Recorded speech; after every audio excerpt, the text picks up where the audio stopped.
Good evening, you're watching Estuary News. I'm Hugh Riches. In tonight's show, more news from Brough, where 400 jobs could go, and we take a look inside some of North East Lincolnshire's 500-year-old archives. And after that, I'm joined on the sofa by Alexis Powell-Howard, who's here to discuss mental health in the workplace.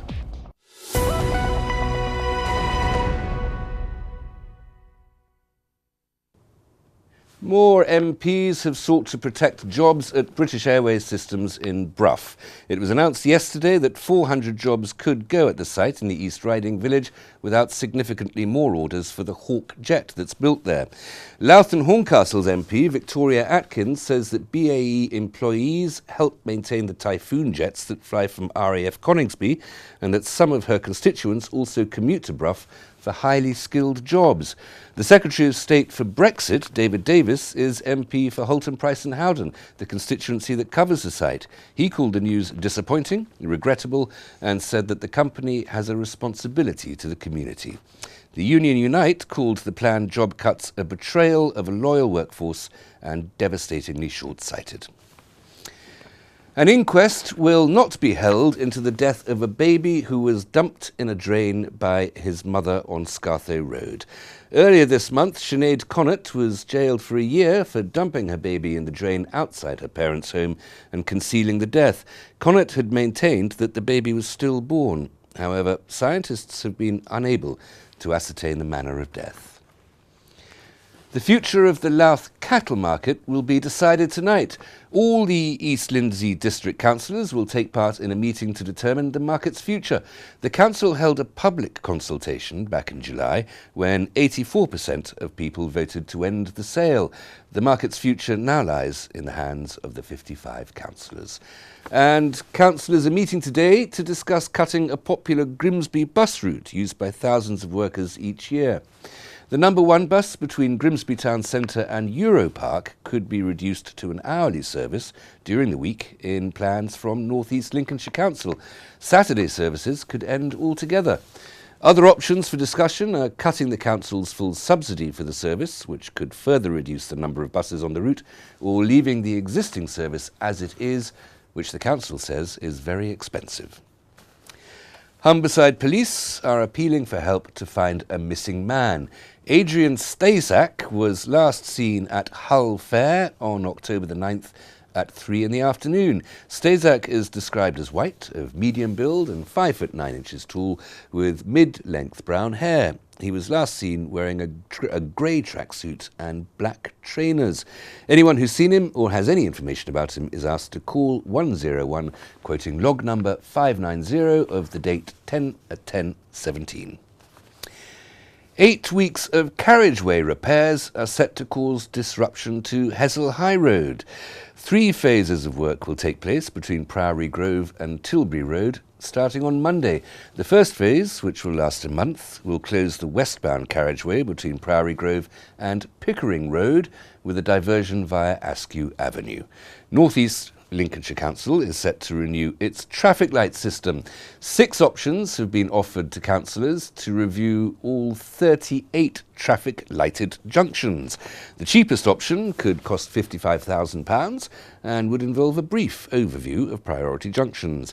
The most expensive would be £292,000 with a detailed review. The move comes after the council found that 15 of the 38 traffic-lighted junctions need further investment to reduce congestion.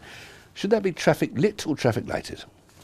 Meanwhile, the Conservative group on NELC, North East Lincolnshire Council, are calling for a bus lane to be removed for the duration of works at a busy traffic hotspot.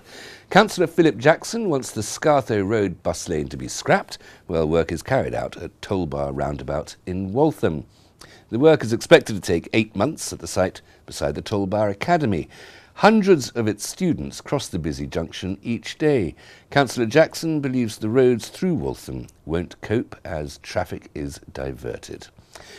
And more from North East Lincolnshire, the council's archives will go on display this Friday. The Free Treasures event will be at Waltham Library. Some documents are 500 years old. The artefacts on display will include a letter signed by Henry VII, which was sent to every county, warning them of invasion by Holy Roman Emperor Maximilian I, who ruled from 1593 to 1519. There'll also be the Mayor Court Book running from 1450 to 1631, which recorded the business of, as you'd expect, the mayor and the council. Fred McNamara dug deep into North East Lincolnshire's past and brings us this report. North East Lincolnshire's archives will be taking over Waltham Library this Friday. As part of National Libraries Week, Links Inspire are bringing a selection of artefacts to the public. Archives conservator Peter Noon will be at the Treasures event, offering his expertise on the stories these artefacts could tell. Well, because we did one in the library with Jenny again, and we got quite a few people coming in.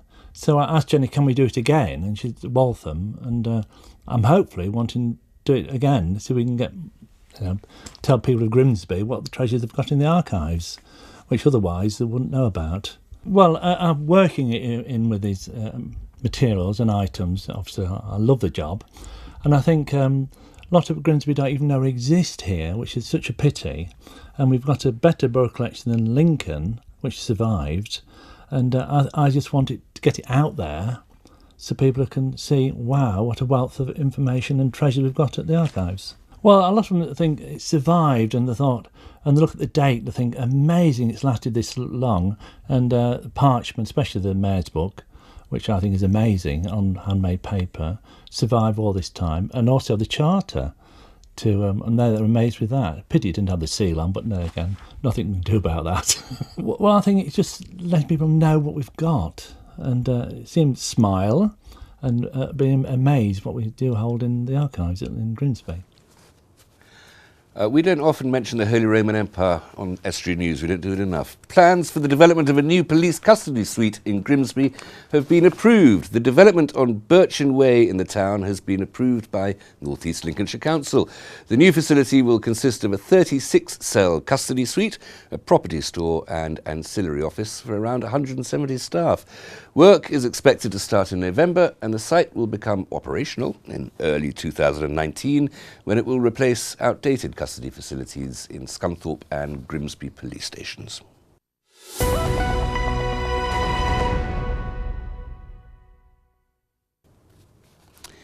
And I'm joined now by Alexis Powell-Howard, who's here to talk a little bit about mental health in the workplace. Alexis, welcome. Thank you very much for coming along. Thank you for having me. First of all, now you're a psychotherapist, so yes. you're the cure for these ailments, as it were. Absolutely. There's an event coming up just outside Grimsby. Yes, we're having a conference on the 16th of November based at the Oaklands Hotel, focused on really understanding and supporting people who might be suffering with work-related stress. We've called it Surviving or Thriving in the Workplace, and looking at mental health fitness and what we can do to really help people who are maybe struggling at work, but also looking at it from a systemic point of view, so looking at the organisational context from HR point of view and that kind of thing too. So who's organising the conference? Fortis, my business, is organising it. And it's for companies, but is it also for individuals who might be either curious about the matter or might be concerned about the matter? Absolutely. We've deliberately done it so that it's open to anybody who works in a workplace, because we can all be susceptible to being under lots of pressure. So we have a lot of HR managers who are interested in coming along, but also individuals and also people who support others who might be struggling as well. Now, we hear more about mental health or mental illness in the workplace perhaps than we did. Is that because it's more frequent or because it's more frequently reported? I think it's the media has really changed its approach, and I think the Royals Head Together campaign really helps. This is Prince William and Prince Harry. Yes, absolutely. And having things that make it normal to struggle at times, and to be able to talk about it. We've definitely seen an increase in people self-referring because it's okay to say, actually, I'm struggling and I can't cope at the moment. And as a sort of as a medic, as it were, from your side of things, is it something that can be taken control of and can health be restored? Yeah, absolutely. I think that's what the conference is really about, is thinking about it from points of view, such as health and safety and legally, but also psychologically and what people need to be able to manage anxiety, which at the end of the day, that's kind of what stress is. It's about feeling under pressure and becoming overreactive to it.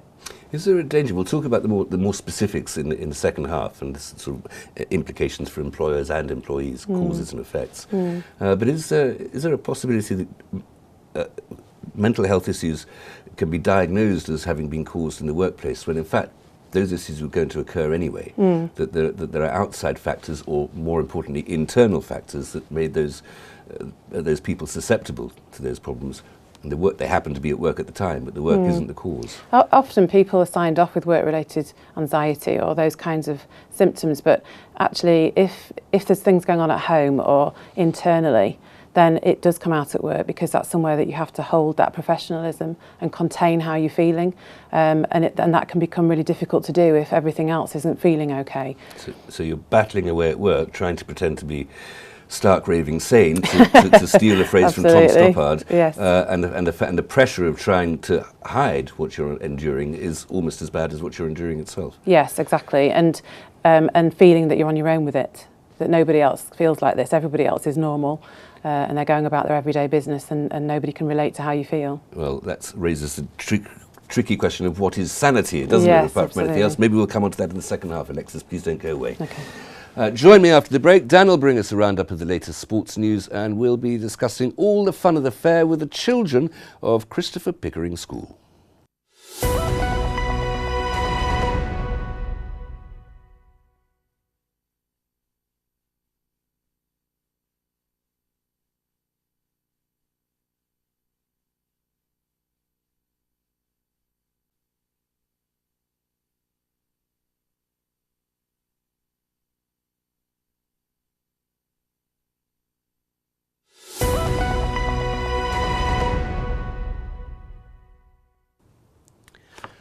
Welcome back. You're watching Estuary News. Still to come tonight, Dan brings us a roundup of all the latest sports news, and I'll be talking a little more to Alexis Powell-Howard about mental health in the workplace.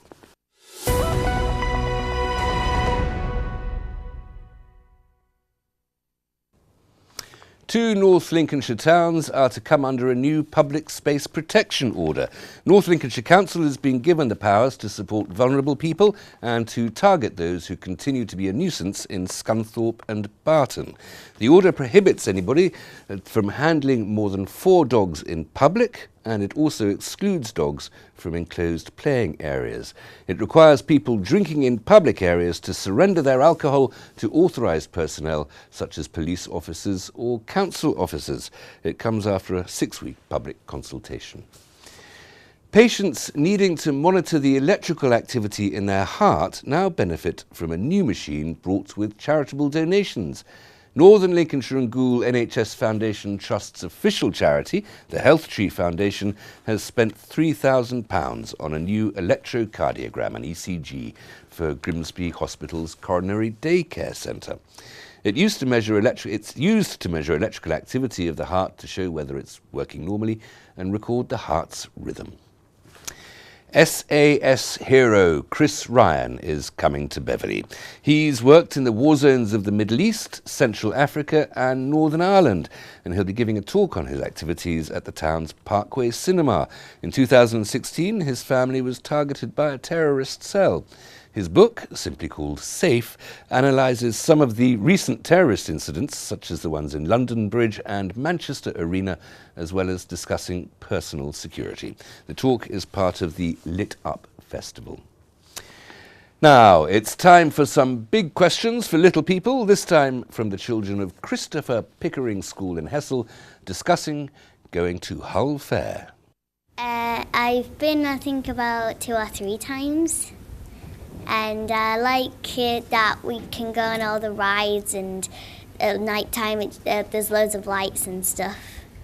At Hull Fair I like all the rides, all the games, all the food, but mainly I like the rides best. It's because the rides are really fun. I like to go for the food and go on the fun houses and bumper cars. Why are they your favourite things? Because the fun houses are real fun, and the bumper cars I get to bump into my sister and my dad and that. Okay, what rides do you prefer going on then? Freak out, it's like spinning one, but you go like really high. Okay, and when you go and have food as well, then what things do you normally think when you think of Hull Fair? What food do you think of? The toffee apples and the candy floss and like all day like Chinese food. I like going on the rides.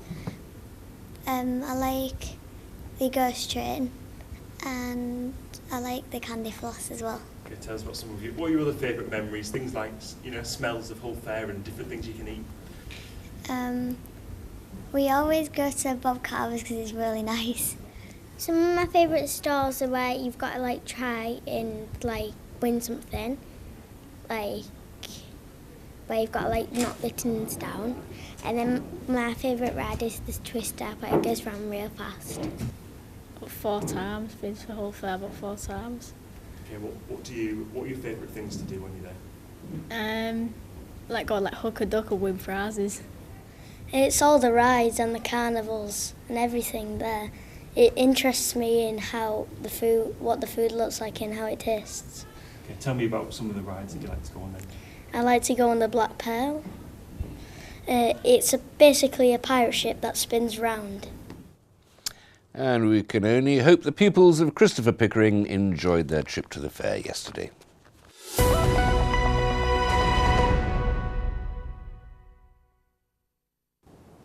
Now, Alexis Powell-Howard is still with me. We were discussing mental health in the workplace.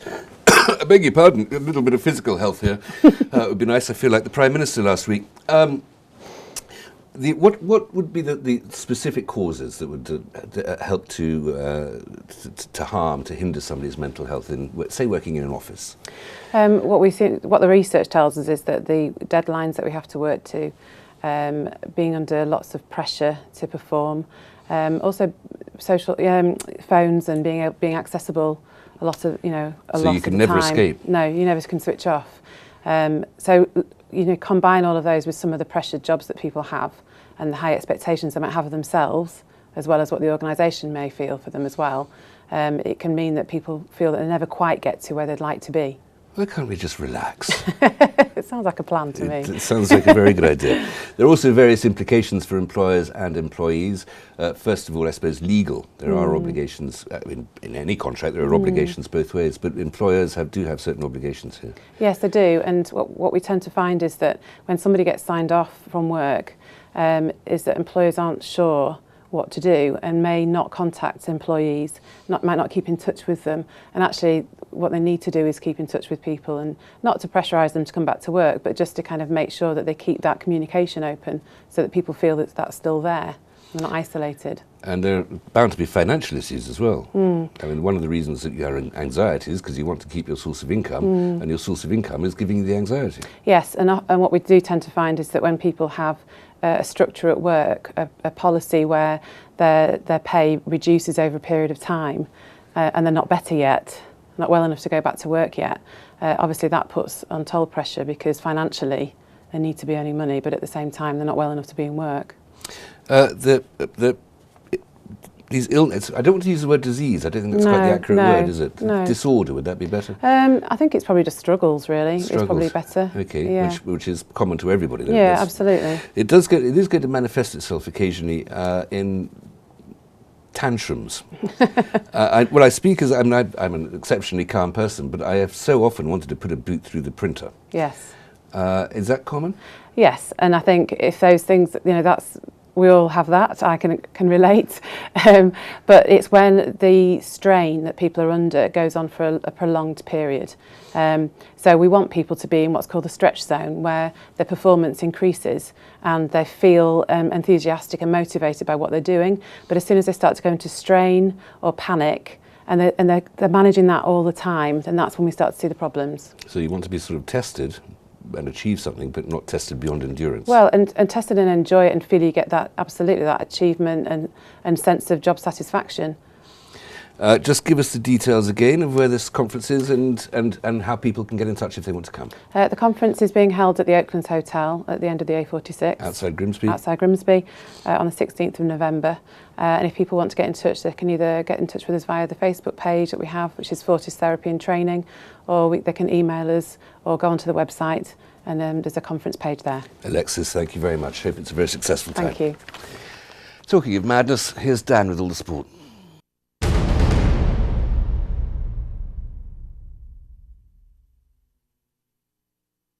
Hull City's Max Clark says teammate Jared Bowen is fully deserving of the plaudits coming his way. Bowen has scored 7 goals in the first 11 games of the season, a tally that can only be matched by Bristol City's Bobby Reid and Sheffield Wednesday's Gary Hooper. Clark says he has a fantastic work ethic in matches and in training, and that he's a great example to the players now filling his spot in the academy. Both Bowen and Clark are expected to feature in City's next game, which is this Saturday away to Norwich, and you'll be able to hear from head coach Leonid Slutsky on Friday's show. Elsewhere, North Ferriby United manager Steve Howsham says he believes his side has what it takes to stay up.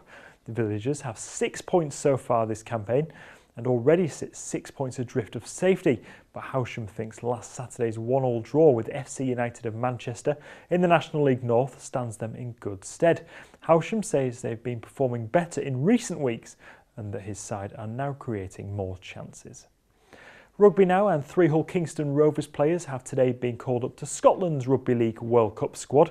Kieran Moran, Danny Addy and Ben Kavanagh will all fly out to Australia for the start of the campaign, which gets underway on the 27th of this month. Scotland get their tournament underway 2 days later in Cairns, where they face Tonga. Meanwhile, reports in Australia say that Hull FC's outgoing football manager, Motu Tony, is poised to join the New Zealand Warriors. Tony was part of FC's 2005 Challenge Cup winning squad and has spent the last few years as part of the Black and White's backroom staff. The 36-year-old, who's set to return to Auckland, was reportedly in high demand upon his return to his homeland, but he's close to officially signing for the Warriors. And that's all for the sport.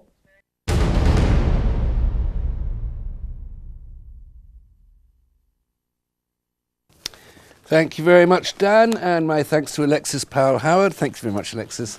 That's it for tonight. If you've a story for us, as usual, then please visit our Facebook or Twitter pages. The details appear below me as if by magic, or phone Grimsby 01472 31553 or email news@estuary.tv, or you can write to us at Estuary TV, Nuns Corner, Laceby Road, Grimsby, North East Lincolnshire, DN34 5BQ. Until tomorrow, from all of us here, good evening.